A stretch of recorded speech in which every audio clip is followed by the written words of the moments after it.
Olá! Sabe aquela situação que tira qualquer um do sério? A gente está no meio de uma conversa e a criança simplesmente não para de interromper? Pois é. Hoje a gente vai mergulhar fundo para entender por que isso acontece e, o mais importante, descobrir um jeito de ensinar a arte da paciência, de uma forma que realmente funciona e conecta todo mundo. Quem nunca viveu essa cena, né? Você tá ali tentando concluir um raciocínio e vem aquela sequência que parece um disco arranhado. É uma coisa que esgota a gente e, vamos combinar, na hora parece uma baita falta de respeito. Mas será que é isso mesmo? Vamos dar uma olhada mais de perto. Bom, para a gente conseguir resolver qualquer problema, o primeiro passo é sempre entender a causa. Então, por que as crianças interrompem tanto? A resposta, na maioria das vezes, não tem nada a ver com má intenção ou com querer nos desafiar. E aqui está a grande virada de chave. O que a gente interpreta como uma afronta, na verdade, é só um cérebro que ainda está em pleno desenvolvimento.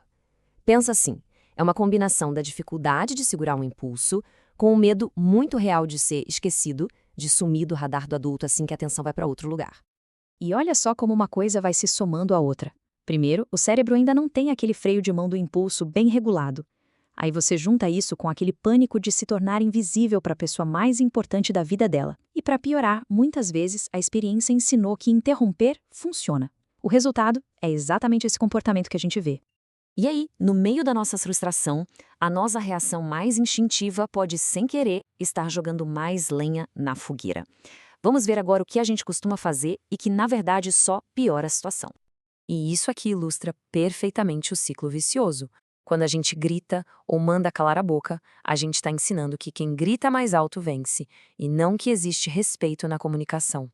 Por outro lado, se a gente simplesmente ignora a criança, a ansiedade dela vai lá para cima e a sensação que fica é: preciso ser ainda mais insistente para me notarem. Então, qual é a saída? Bom, em vez de só reagir, a gente pode ensinar.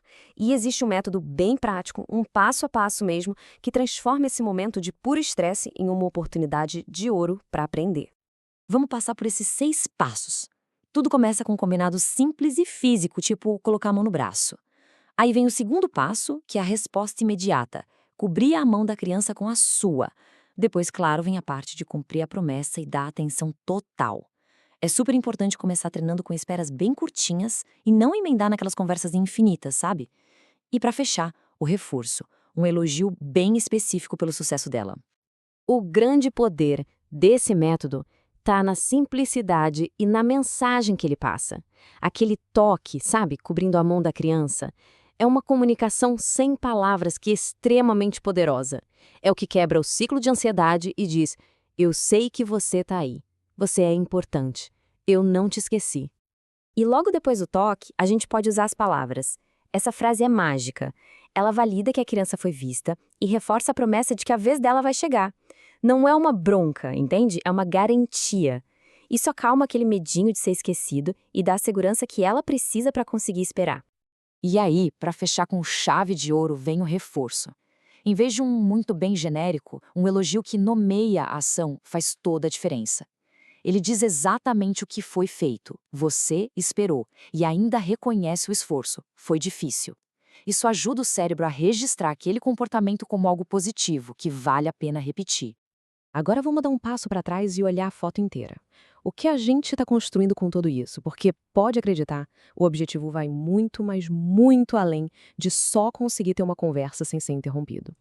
E essa frase resume o coração da coisa toda. Não se trata de impor silêncio ou de ter obediência cega. O que a gente está construindo é confiança. A criança aprende que a voz dela importa, que ela tem um espaço garantido para ser ouvida. E assim, ela desenvolve a paciência a partir de um lugar de segurança e não de medo. Resumindo, a grande transformação acontece quando a gente muda o nosso próprio comportamento, quando a gente sai da reação impulsiva da frustração e entra na ação consciente de ensinar uma habilidade.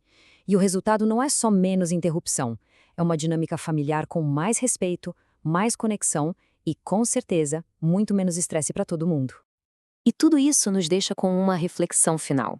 Esse método de identificar um problema, entender a causa e, no lugar de punir, ensinar uma nova habilidade, ele pode ser aplicado em tantas outras situações do dia a dia.